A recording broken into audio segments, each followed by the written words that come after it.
Hey guys, George with Diamond Yard Sports Cards coming at you with a year-end recap of 2021. This is the first of two videos that I have coming out regarding pickups from this year. I hope everybody had a good New Year's Eve and is having a good New Year's Day. I'm going to go through the cards. I'm going to talk about kind of my thought process as I was picking up cards, going through the up and down roller coaster of 2021. And especially kind of, you can see who I pick up, who I collect. You're going to see a lot of vintage cards here, modern cards. You're not going to see any ultra modern cards. You're just not. I mean, I'm thinking if there are any, but I'm going to kind of guide you kind of what I thought, how I kind of navigated this whole thing with these prices just skyrocketing. And I think everybody who is in the community here who buys graded cards got caught up to some degree in maybe picking some stuff up that, you know, is as disciplined as certain people can be.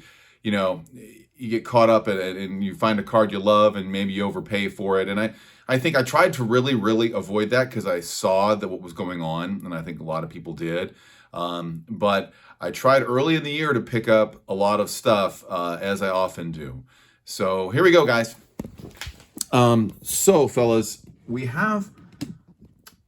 I have quite a few cards to show here. This video is going to probably be relatively long. In January is the time I'd like to pick up cards. I like to pick up cards that are bigger cards in around November, December, January. And this has been a consistent thing that I've done for God knows how long, because the prices tend to spike in February, March because of spring training and because people getting tax money back, the new year is coming, spring is out. And there's a lot of reasons for it, and it just seems to be the way it is. But this year, it went absolutely, as my mom used to say, haywire. So how do we navigate that? Well, what I picked up early in the year, I picked up this pretty sweet Pete Maravich in a PSA 8. Move some cards around here. Picked up this Maravich, really liked this card, and it was cheaper because it had a crack in it, and I got it reholdered over the course of the year, and it took a year to get it back. But I got a good deal on it. I went in to January thinking I have to pick up the Sandy Koufax rookie, and so I did. And I was really happy to pick up this Koufax. My camera is not cooperating, unfortunately.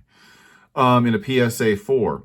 The thing is, with the Koufax, I was looking, and again, January 3rd, I picked this card up.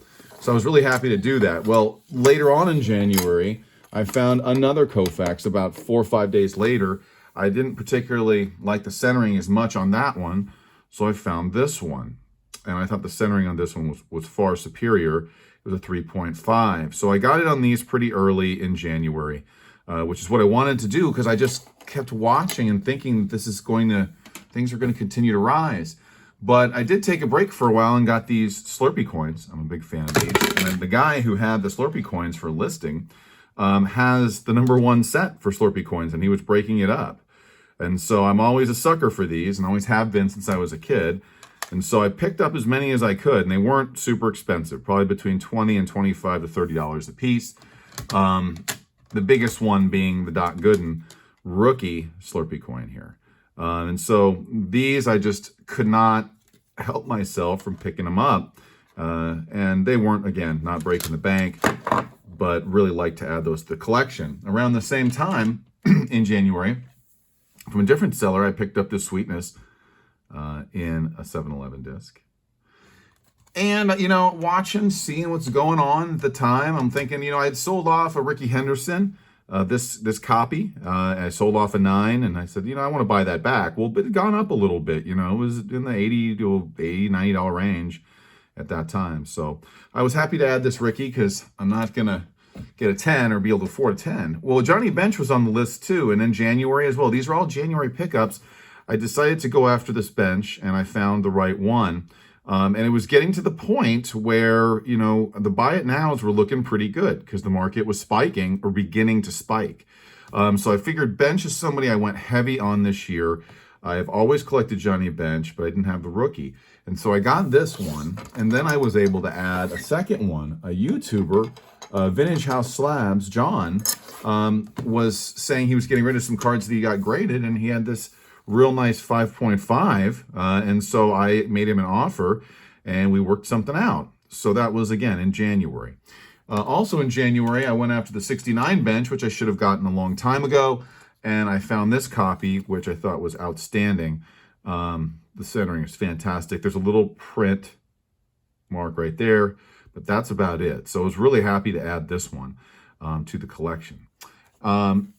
Prices really started to go up in late January, and that's when these cards, I did pick them up and got a good deal on some of them. I had to have the Carlton Fisk rookie. I didn't have a Fisk rookie, and I saw this one, and the going rate at the time I think was around $200. And this one just looked so nice. The centering was so good on it. I thought, boy, this looked more to me like an 8.5 than an 8 on the Fisk. So I was able to add the Fisk, and then saw this Clemente. I didn't have a 58 Clemente, and I just thought this centering was killer, and this card was awesome. It's only a 4.5, and it was just, at the time, I was like, wow, I think I paid $250 for this card.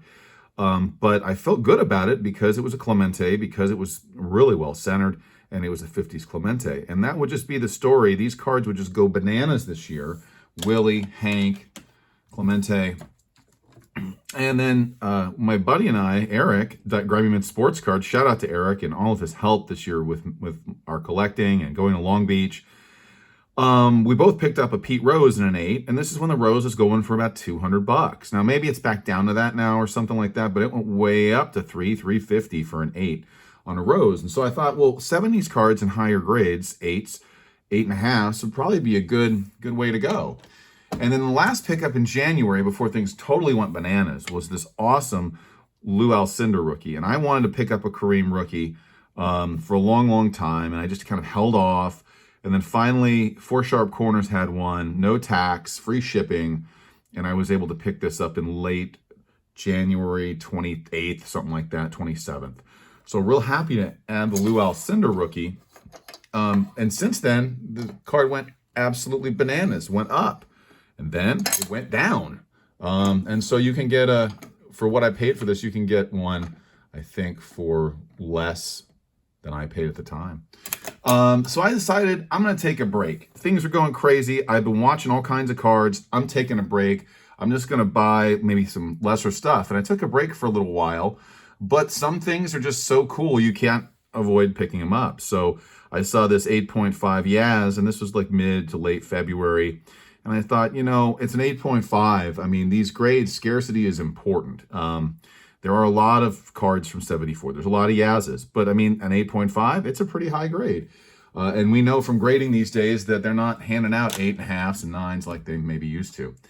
Wayne Gretzky, I found this card from a guy in Canada, and I think I got a pretty good deal on it because people seem to, if cards are from the Canadian exchange rate, they have it in Canadian dollars. We'll just figure it out and see if it's a good deal.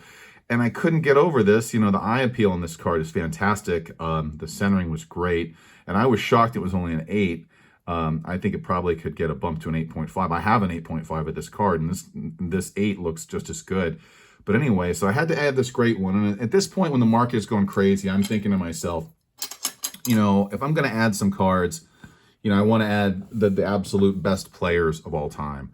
And I, you know, when you can't resist certain things, when this card comes up and it's centered like this and looks fantastic, you know, I'm a sucker for it. And that's what happened with this one here. It popped up and I saw that these cards in high grades, this is a Gem Mint 10 82 Topps Nolan Ryan. And these cards were just going up and up and up. And so I got on the train and I said, you know what? I've never paid this much for an 82 Topps card, but I'm gonna pick this one up. And it's doubled since then. But, you know, now it's gone back down a little bit, but it's still, you know, pretty much, I would say, not double, but a little bit less than double of what I paid for it. So these cards, these tough 81 Topps, 79 Topps, 80 Topps of stars just don't come up that often. And there are so few of them. Again, it's scarcity. So I picked up another Yaz. I went kind of big on Yaz as well this year, to some degree, and I saw this one on auction, and I'm like, you know, this is an 8.5. I'm going to try to get this card, and it went for a pretty good deal. I don't know, I think people maybe in the panic of February, March were picking up, you know, Koufaxes and picking up benches, and maybe forgot about guys like Bob Gibson, Carl Yastrzemski, Lou Brock. But I thought if you can get an 8.5 of this card, got to grab it. Jackie Robinson, Legendary Cuts. This is for a jersey card. Actually says it on the back. And it was in a PSA 9. Didn't break the bank, but I thought it was super cool. I'm going to add any Jackie stuff I possibly can, as you guys know. This card was probably after the big bump. This was the card that I spent the most money on that month or two. And it was this Mike Schmidt. And again, 8.5. There's a lot of 8s of this card. The 9s were super expensive. They were 4 figures. And so I found an 8.5 and I said, I got to try to get this card. Again, because there's just a lower population of it. I didn't have a second-year Mike Schmidt. I mean, we're talking about the greatest third baseman of all time. You know, it's always a good thing to add one to your collection. Again, another jersey card. I was navigating this with Satchel Paige here. I don't particularly like to buy the Panini stuff because it doesn't say where it's from, but this wasn't that expensive. It was a PSA 9 and probably was somewhere around 60 bucks. You know, so I said, well, gotta grab that. There was this really cool, I went heavy. I transitioned and I went heavy into Monty Irvin, thanks to a video I watched from Aaron Davis talking about the Negro League stats being assimilated in the Major League stats. Frankly, about time. And then Monty Irvin, Larry Doby, and Johnny Bench. So when things spiked, I was going after those guys because I just thought, you know, they're undervalued and the wave hadn't really hit them as much. So I picked up this really cool Larry Doby Rival Factions bat card with Jackie on it too. Thought that was cool. Started picking up Doby stuff. So began with this 58 Doby and a 6.5. It was a buy it now. It was like 50 bucks. And I'm like, okay, it's a 6.5. It's a 58 card. That's a great deal. Continued on. Took a lot of time to find one of these that was centered. This is one of my favorite Doby cards for sure, and one of my favorite 52 Topps cards. Just the colors on this card are fantastic. So picked up that 52 Doby, and then I added a really nice 51 Doby. The 50 Doby is still on the list, still looking for it, but this was in April-ish. Just thought the color on this thing was fantastic, and centering looked really good. Then bench. Just started picking up bench stuff, as I said, as I've shown off the rookies. But I mean, you know, Gem Mint 10 cards for 60 bucks. Why not? 82 Donruss, love this card, and anybody who ever grades or opened 82 Donruss knows that these cards had so many problems. Cut badly, diamond cut, miscut. There were the way the machine collated the cards, there were indentions on the sides of the cards. So I was happy to add that one. 71 bench, couldn't afford to get myself into an 8 or something like that, so I picked up this really nice 6. It's a little bit low, but the centering is it's generally pretty good. And I thought, man, you know, again, could be a 6.5, who knows. 72 bench, I had been putting this card off and putting it off for years, and then finally decided, you know what, I'm just going to pull the trigger on this. It's a beautiful card. You used to be able to get, you know, 9s of this card for like $200 and an 8.5 for like $100. That certainly changed this year. 73 bench, one of my favorite action shots on any baseball card. I mean, this photography is fantastic. And again, you know, somebody commented on this. These dudes on the bench are just like, yeah, they're not even moving. They're like, yeah, he's Johnny Bench. He's got it. He's running over there full speed. He's going to put his glove out, snap it. So I had to add that 8. I already had another 8, but I'm like, you know, this card's going to move. And it did. It moved up, and it's still up, you know. So this was a 75 bench, and I had a mini of this, and I just added this one. I couldn't get over how nice it was. Centering was great. It's a little bit low. It's an old grade 8, as you can see. But, you know, again, could have a chance at a bump. I know there's a thought that these old slabs, oh, they're inferior grading. No, they're not. You got to look at the card. I have had 2 Clementes, 72 Clementes get bumped from 8.5s to 9s. And they were in super old slabs, but they were in old slabs. I've had Hank Aaron, 60 Hank Aaron get bumped from a 7.5 to an 8. You know, it's look at the card, and this is a beautiful card at bench. I did get caught up in some of the hype, and Kareem, I picked up this Kareem. This card had skyrocketed. It was, you know, consistently at $200 for years, and then $150, $200. All of a sudden, in February, March, this card skyrocketed. $2,000 one sold for. I mean, it went up and up and up. And this is his first card as Kareem Abdul-Jabbar. So I said, I'm going to snag this. And this is a great looking copy. So I picked that up. And then about 2 weeks later, I said, you know what? This is a good deal. This one was actually a better deal than that one. I'm going to pick this one up. Well, the card has since gone down a little bit. Certainly, I didn't buy these at $2,000, but the card's gone down a couple $100 from where I bought it. But still, I mean, PSA 8s, vintage basketball, there aren't that many of these. There's 300 or so PSA 8s of this Kareem card. So I was happy to add it. It's Kareem. I'm in it for the long term. You know, I added a lot of Kareem stuff last year. Monty Irvin. Here's a funny story. This is a beautiful 52 Monty Irvin I picked up. The night I picked this card up, it was a buy it now. And I was actually bidding on a different Monty Irvin, a 52 Irvin in a 5, a different one. And it was the nicest 52 Topps card I had ever seen in a 5. It was dead centered. The registration was fantastic. And that Monty Irvin card went for, I think, between $400 and $500 in an excellent 5. This one, I turned around 3 minutes later, went online, purchased this one for $230.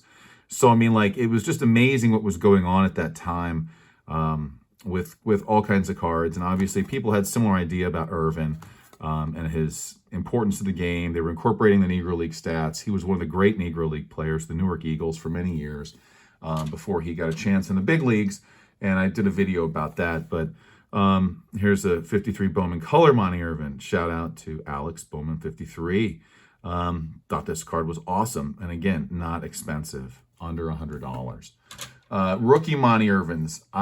When I decided to buy the rookie Monty Irvin, and I think this is around April-ish, I just thought, man, I'm going to have trouble finding high quality ones. But I remembered, you know, he's got a rookie red back here, 51 Topps.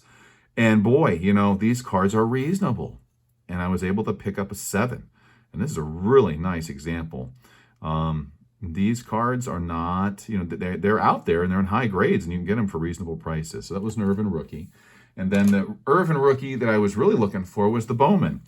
And I looked and finally one popped up. And the guy, as soon as the guy listed it, I said, dude, this card is so nice. I sent him an offer and he took it. And I mean, literally, I think I was on the phone with Don's Field of Dreams cards, barbecuing in my backyard, and this thing popped up. And I'm like, I gotta get this guy, get an offer on this. But anyway, picked this Irvin up. I was super happy with this one. I'm gonna, which guy am I gonna replace? It's too hard. It's just too hard. So that Irvin will go right over there. Doby was another person on the list, and he was, as I'm heading toward the end of the year here, guys, or the end of the first half of the year.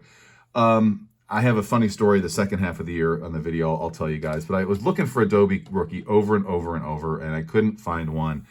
And then eventually in June, I found this one. And it's an SGC holder. And I collect SGC just as well as PSA. But I mean, I respect them equally, but I just don't have many SGC slabs. But I found this one.